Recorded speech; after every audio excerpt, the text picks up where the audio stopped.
Hello, everyone, and here we are in another episode of Ports and Lucie Talks, and we have the man of the hour, the man behind the heart of Ports and Lucie, JEFRØ. How are you? Hey everyone, thank you for having me today, Dad. Thank you for having us. I'm sure people are really excited, and they're going to be really excited to see this episode and know like how it came about. The most talked heart of Florida, I would say, because it's probably the biggest one, right? It's the only one. Well, it's actually the biggest heart in the world. In the world. Look at that.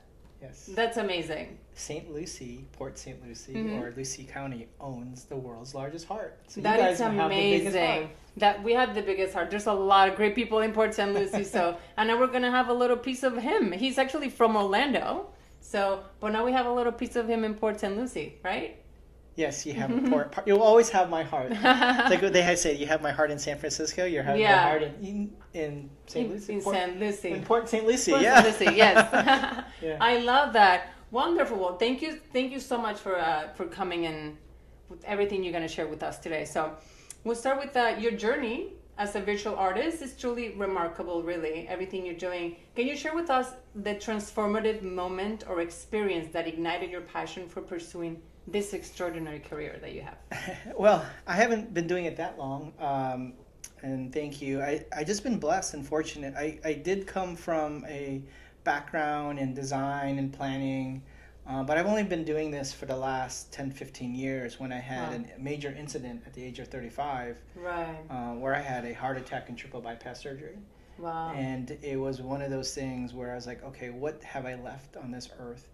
And I wanted to leave markers in the land, Right. like literal markers that people can go and visit and have them be there for centuries. And I was like thinking in my mind, like, when's the last time anyone has built a Statue of Liberty or Eiffel Tower or St. Louis Arch? And I wanted to be the guy that sort of starts creating these new landmarks for cities. Wow. Everything is steel, correct?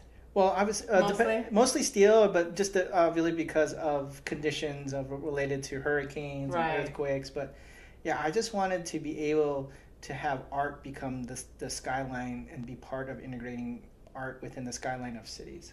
Right. Beautiful. Wow. You've done so many, like all over. Pretty much in the Philippines, it's a huge man. What's the name of that one? So that was named by them, called the Victor, but The Victor? it's in honor. It's the tallest icon or monument in my homeland, the Philippines, 28 Right. stories tall, Wow. taller than the Statue of Liberty. It signifies sort of this idea of the global Filipino, very much similar to being an immigrant. We all are looking for the American dream, and Right. it's a figure that is becomes a beacon to remind people that if you're trying to find a better life, whether it's in America or Europe or anywhere in the world, that don't forget where you're from and where your roots are from. Right. And so that you always can come back home, because there will always be a beacon here. And the beauty of that sculpture is that it actually made out of perforated metal. So at certain times of the day, you actually see through inside. You see through it. Beautiful. And you'll see the structure and the strength within the Filipino. Right. I love that. That's a great story behind it. And it's a beautiful sculpture. Thank you. It is so beautiful. It's actually one of my favorites, I think. Not taking from the heart, because it's beautiful, but... All right, talking about the Philippines. Your Filipino heritage is a rich tapestry of culture and tradition. How has it profoundly shaped your artistic vision and unique style? So I would say I'm defined more as a public artist. So style-wise, my art always changes. So when I do site-specific public art, my artwork is really one of a kind that talks about the city and the people that occupy that city and creating a piece of art that's representative there. So I'll research the culture, I'll research the heritage, I'll research sort of the things that define that city, and I'll create a physical form that'll be one of a kind for that city that then I won't copy anywhere else. And Right. so that's why when you see my work, sometimes you can't tell if it's mine or not. I mean, you can tell now because it's all the giant stuff are all over. Yes. But Yeah. I do have studio work, which are these smaller box series, which are these polished mirror stainless steel figures with Right. these box heads Uh-huh. that are named after emotions. And so Right. as a public artist, the one thing I did learn is that cities are not made out of buildings, but made out of the the culture and the history and the emotions that create this city. So my sculptures are named after emotions like love, joy, embrace, empowerment, and the heads are really substitutes for buildings. When you put them all on a horizon line, it makes a skyline of a beautiful city of emotions. Wow.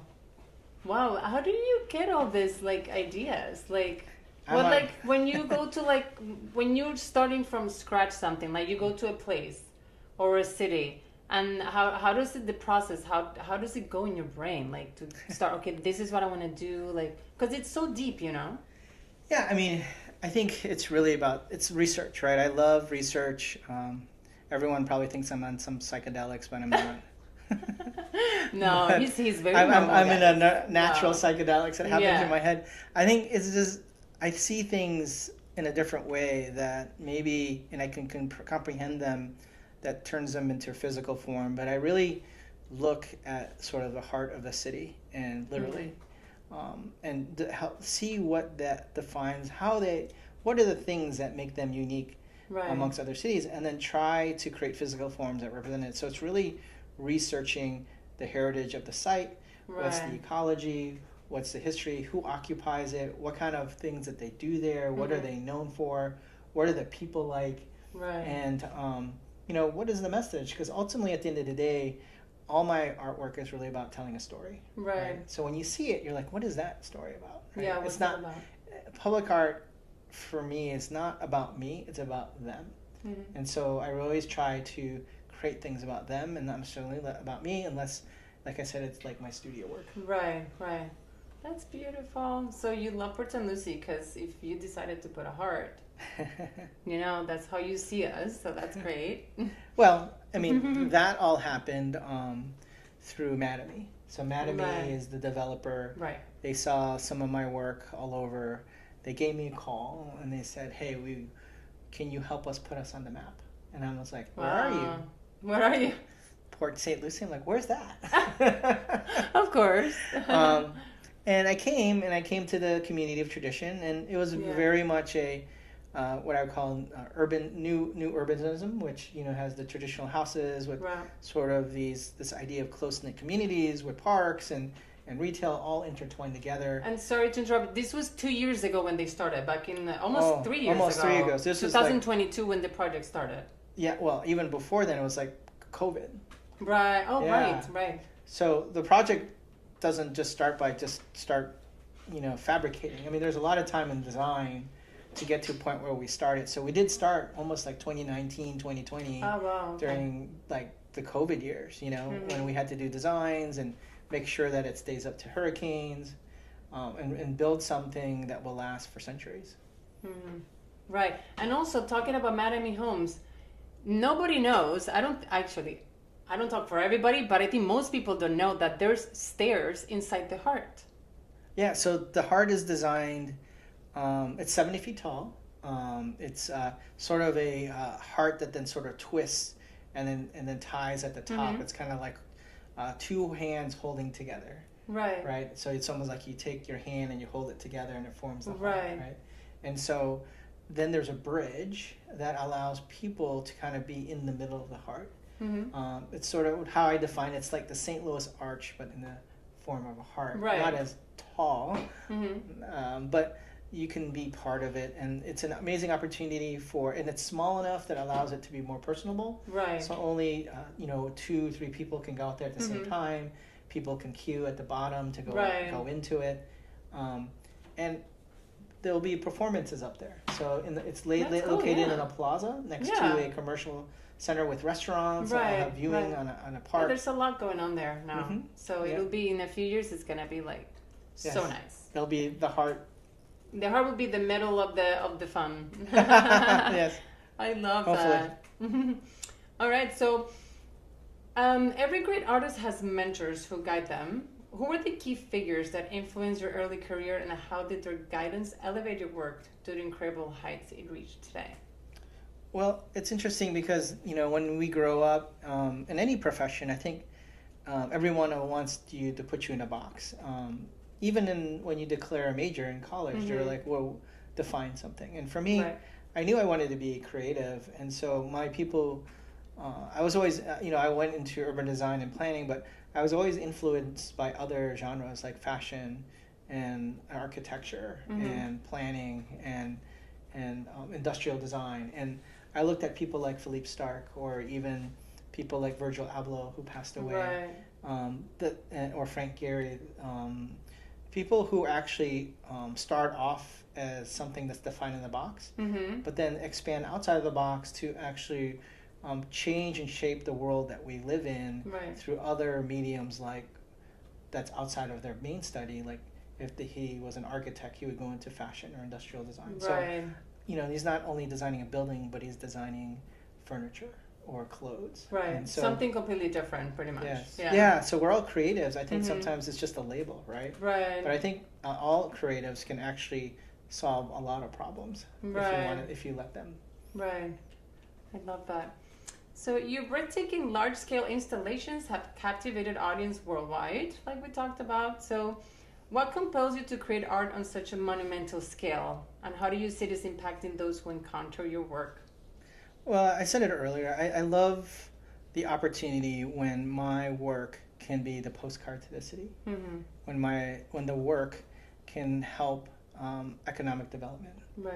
Which means if you build it, they will come. If they build it, people will come take a selfie, but not also take a selfie, but buy a coffee or have lunch or stay the night or buy local material. It's the idea that it becomes a sort of a beacon for people to come to see what this is all about. And then while you're there, see what other parts of the city really define this sort of icon. It's a reason to come and stop by when you come, like we were talking earlier, if you're coming from Miami and you're going to Orlando, like a lot of people do to the parks. Now there's a cool reason to stop by, right? Yeah. And so let's check out the Heart Park. Yeah, exactly. Yeah, the iconic nature. I mean, I wanted to do something that, will be there forever and for centuries. Yeah. And so I love the idea that the work that I'm creating for cities can be the sky, part of the skyline of the cities. Right. So when you show a skyline and you see London and you see the Ferris wheel, or when you go and see the skyline of Paris and you see the Eiffel Tower, like if I say the Eiffel Tower or Statue of Liberty or the Bean, like or Jesus the Redeemer, I don't have to tell you what city it is. It's all defined by Yeah, that's true. And so when in the future when you say the heart, that's Porta Lucie. Yes. Yeah, I love that. That's so cool. So with your working tradition, you're not just creating art, but shaping the community's identity, like we were just talking. How do you hope Heart in the Park will influence the sense of community and connectivity among Port St. Lucie residents? Well, I mean, it's interesting because you can't get any more community oriented than a heart. Right. I mean, a lot of my other sculptures are based on figures that represent sort of the industry that the people partake in, that define that city. Where, this heart there's nothing political or religious, or it's actually something that's going to connect people. Exactly. And so it becomes the heartbeat of the community. Right. And so hopefully people will come and have programming around it where they'll do health-related things, maybe physical-related things, health awareness kind of things, maybe team up with someone like Cleveland Clinic who has the big heart center. Yeah, of course. I think there's so many opportunities to brand and help the community engage in festivals, events that surrounding this sort of theme of the heart. Right. Imagine Valentine's Day, right? Oh my! Everybody's gonna go and take pictures. The amount of wedding proposals that will happen. That's true. Yeah, we were talking about earlier too about the people. Do people send them to you? Do people go to certain sculptures that you've done and propose, and then do they send you the pictures? That's or how they tag you. That's how they tag me, or that's how I found it. I mean, sometimes they're just like, look, it's. They're not necessarily the scale of the Eiffel Tower, but I've created something that created meaning and purpose to this. I mean, for somebody to want to do something so important in their life and do it in front of something that you've created, that means it means something. Yes. Yeah. That's great. Especially now in these days and how we're so tied to things that we see on TV and this diversity, whether it's politics or things going on in the world that. In some ways, this heart is just very simple messaging that, not to steal a line from the Beatles, but Right. sometimes all we need is love, right? All we need is love. Yeah. Yes, that's true. It conquers a lot of things, if not everything, right? All right. You work. But Yeah. I think love has connected, but I think love has also caused wars too, right? So Yes, yes. All right. You worked in some of the most culturally rich cities around the world. How does creating a piece in Port St. Lucie compare, and what significance does this particular project holds for you personally? You know, I kind of talked about a little, but there's something else you want to add. Sure. I mean, I think it's interesting because I just came from a talk earlier where we had 150 people, and I was just showing all the work I'm doing everywhere else, and everybody was like so thankful that I brought something of that scale here. And obviously, Right. you know, it has to deal with the owner mad at me that brought me Right. first, but you know, Very I mad at me on had an opportunity to say no, Yeah. right? You know, Right. sometimes, you know, in my career, you know, I try to figure out, you know, whether these landmarks need to be in sort of cities like New York and LA and Chicago or Rome or Italy. And the reality is, it's just like they already have their own history and definition. Right. And not that Port St. Lucie doesn't, but I think this is an opportunity to kind of continue on the rich history here and have people come here and learn more about this area, right? Exactly. So No, I agree. besides the coast and the water and, Right. and the ocean, but Being close to the beach. yeah. But as we said, I think, you know, there's 70 or 80 million people that go to Orlando, and 11 or 12 from that travel to Miami. you know? Yeah, for sure. Why not make this a stop, right? Make this a stop for sure, definitely, and see how beautiful, how like clean it's here. True. Obviously, you've noticed that from other Yeah. cities, even for comparing it from Miami. Mhm. It's like very clean and like so perfect. The grass everywhere. Yeah, if my sculpture can be an opportunity for people to stop by and say, or imagine if I talked to a couple 20 years later and was like, what brought you to Port St. Lucie? You know what? We went to that heart sculpture 20 years ago. I know. And we fell in love here, and that heart made us fall in love with Port St. Lucie and wanted us to invest in this community. Right. And that doesn't happen unless you have things that, I'm not trying to create tourist attractions necessarily. Yeah, no. But I'm trying to create opportunities for people to discover what this place is all about. Right. I mean, it's beautiful. I love it so much. So, your resilience in overcoming significant health challenges, like we talked earlier, is nothing short of inspiring, honestly. And how did these experiences deepen your perspective as an artist and steer the direction of your powerful work? Yeah. Well, we only have one life, right? And time, you can't get that back. Right. So, you know, I decide on the things I want to work on. You know, I've been fortunate to be able to say yes or no, and so instead of me, you know, working on many, even though I feel like I'm working on many different things, Right. I'm selective on things that have meaning and purpose, right? Such as this project, such as the art tribute I'm doing for the Pulse victims in Orlando. Oh, right, in Orlando. That one's so pretty too. It's like, what is it about? It's like a bunch of hearts, right? 49 Oh, no, angel wings. yes. Angel wings, sorry. Yeah, that sort of fold and to create sort of this eternal flame. Yeah, it's so pretty. How many are there? It's like for 49. each person, Yes, right? this person that passed away. That passed away. Wow, that's so pretty. Yeah. When it'll be finished? Hopefully by the anniversary in June of next year. So Okay. we're working on that right now, and you know, it's just another tribute to sort of the sacrifices that and the tragedy that happened on Right. that day. So we wanted to create something there that was not necessarily on the site of the tragedy, but off-site, so where people can find peace Right. and sort of be in sort of a solemn place that the tragedy didn't occur, so they can feel like if they can connect with their lost loved ones, right? Right. And so that's, you know, similar to, you know, this heart sculpture. I mean, I think people will come here and, I don't know, maybe they'll be looking for a message, or maybe they're looking for love, or maybe Right. they'll be experiencing heartbreak, you know? Right. But I think it's the heart sculpture is an opportunity for not only people to connect, but maybe also become vulnerable. Right. It's true. It's true. I love that. Your art beautifully reflects a deep connection to community and public spaces. What drives this focus, and what do you hope to achieve in the hearts and minds of those who experience your creations? So obviously when you work at a certain scale, you will make an impact to the surrounding areas. And so I still try to figure out how, when it hits the ground or integrates with the surface or the community, that the property or site around it is very carefully integrated. Right. So for example, the adjacent to the heart is a new commercial real estate development that will have restaurants and places for people to shop and dinner. Right. And before the heart, it was all focused away from the heart. And with the heart sculpture coming in, they all redesigned it so that there's dining experiences that face the heart in the park. There's also, they changed their whole branding, so it's called the shops at the heart.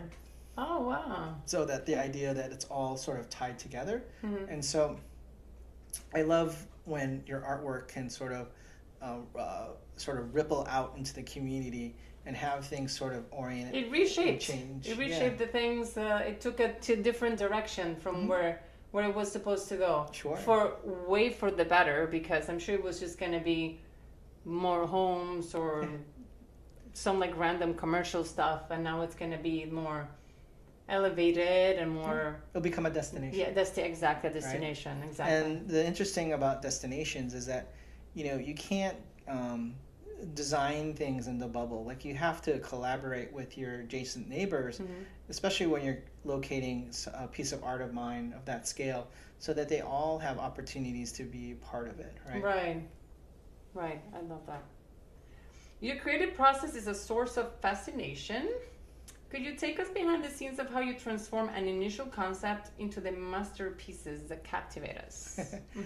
Well, in the beginning, I mentioned that it starts with research, and then it goes to pen or pencil or paint to paper, and so you start sort of creating physical forms and emotions of what you think the artwork would be, and then it goes from concept to, at the scale I work at, it has to go into some sort of realities of engineering. Yeah. So I don't necessarily like designing with this notion that I can just be free, because I am sort of responsible to the fact that, when I propose something, that I have to give realities on that one can be constructed. Oh, right. 2, that it will survive for centuries. Right. And 3, that it's going to not cost so much that it's not going to make it sustainable, right? Right. And so it goes into almost like designing a building, right? So you go into engineering, and then you make sure you test things, and then you do final forms and computer models. I do some physical models, and then we go to engineering, submitting plans like a house, so make sure it's like permitted, right? And then so that it's stands up to the wind load calculations and hurricanes. And then we go into sourcing materials, and then we go into fabrication and making sure it comes together. And then the difficulty is really transport. So most of the time, it's either in New York or Asia, we're making things, and you have to go and ship things. So we sort of live by the 8x8x40, which is the size of a shipping container. Oh, so we actually have to take our sculptures, build them full size, and then cut them up into pieces, and then reassemble them wherever we are in the country. And it must be like so difficult. Have you run into, what's like the biggest thing you've run into, like issue-wise, when you're like... Well, during COVID, we had a lot of issues with shipping.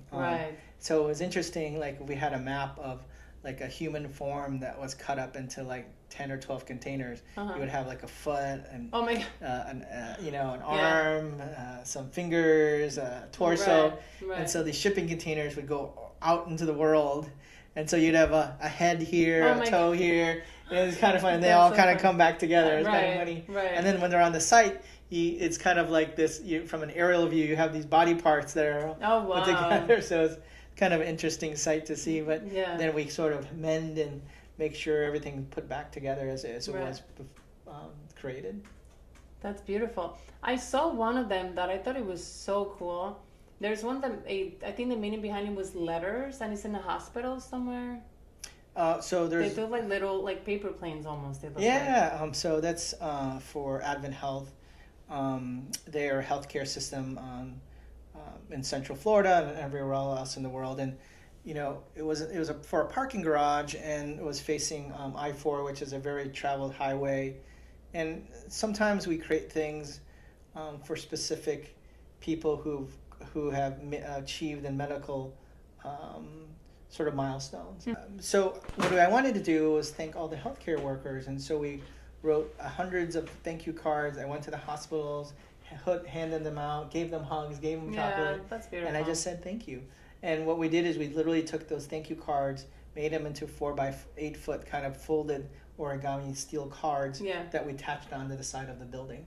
So when people are driving down I-4, they can get reminded that we need to thank our healthcare workers. Right. That's a beautiful story. I love that one too. I saw that. I thought it was so cute. Your career is a testament to incredible achievements, from awe-inspiring public installations to global acclaim. What accomplishment fills you with the most pride, and how do you envision your legacy leaving an indelible mark on the world? That's a big question. I think the fact that I was able, at this point, there are two things. I love being able to create work that helps provide peace and gratitude. But then also, I like my work that reminds the general public of who are the people, and who are the people who really help these countries or these cities, such as the working class. Right. But I think the most proud thing that at this point is the fact that I was able to design and build our largest icon in my homeland, the Philippines. Yeah. Which is like 28 stories tall. Yeah, that was beautiful. I think for me right now, that is the sense of pride. The fact that I was a second generation immigrant. My parents came to find the American dream, and for me it was just the idea that I was invited to come back to my homeland and create something of that magnitude. Right. It's just been such an honor. Now, I love I'm doing a lot of brand collaborations, which is fun. I designed the crown for Miss World. That's so cool. I have a new fragrance line coming out. Oh, wow, there you go. I'm doing these jerseys and city edition line for the NBA. So, wow, it's so cool. I did a new drop for the restaurant Sugar Factory. It's out. Oh, I know Sugar Factory, So I have these beautiful ducks that are out there. So, it's nice, just very similar to those other icons and people that I look up to. Right. They started doing what they do best, which is what they're best at in their field. And then the others will come and ask them, how would you take that same process and apply it to our work? Right. And so, I am proud of that, and hopefully, I think my biggest one is the St. Louis Arch and the Eiffel Tower, just to see if I can actually build the tallest icon in the world. That would be one of my goals. I think he's on the way. I think you're on the way. You're doing pretty good, I would say. Trying. I mean, you have to remember, like, the things that we did before, like the Statue of Liberty was a gift, right? The St. Louis Arch was a gateway to the West. The Ferris wheel and the Eiffel Tower were part of the World's Fair. Right. And these were things that were done centuries ago. And no one has started doing this until I started wanting that thought process to bring them here. And it's really because I've been able to figure out how to finance these things. Exactly. That's the main thing. Yeah. It's the idea that, that you could build it and have it financed through corporations and advertising, and the fact that the real estate value will increase around it. Exactly. That my art is not necessarily something you would drive by, but you would drive to. Right. You want to go there. You want to go see it. Yes. I love that. Love all of it. Your journey is a beacon of inspiration for aspiring artists. What words of wisdom would you offer to those who dream of making a lasting impact in public spaces, just as you have done? So, it's the hardest question I get from parents. You know, I'll do these talks and these lectures, and the parents will come and say, how do I get my child to do what you're doing? Right. How do I get them to the level you're doing? I said, I don't know. I don't know that answer. You don't know how you got there, right? I don't know how you just went with it, and it just... I just went where the energy went. Right. So what I tell parents is like, they just have to be passionate about what they do. They have to love what they do. If they love what they do, then all that other stuff will come. Right. You know, energy, you know, success, or whatever your definition of success is, really an equal exchange of energy. Like, so if you're giving a lot of energy out, energy is the same word as currency, right? Right. That currency will come back. Right. Right? It's you get what you put into it. And obviously you also have to have a lot of good luck. Right. A lot of good luck, and also put yourself around other people that will raise you up, right? They'll give you opportunities. Right. If you're sitting there just wondering, when am I going to get my first show, or why can't I get anything done, then it's not going to happen. You have to go and get it, right? Right, for sure. And also, as we mentioned before, I'm not necessarily the greatest artist. I just know how to share my work. Right. And I think that's the hardest thing for artists. They don't know how to market their work. They don't know how to share their process. Right. They're so kind of introverted, which is fine.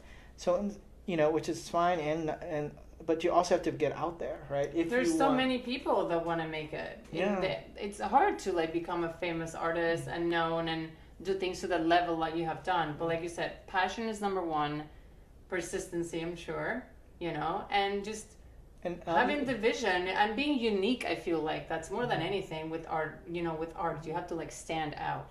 Well, I also tell people, like, if you're going to be creative, you also have to have both of your brains working.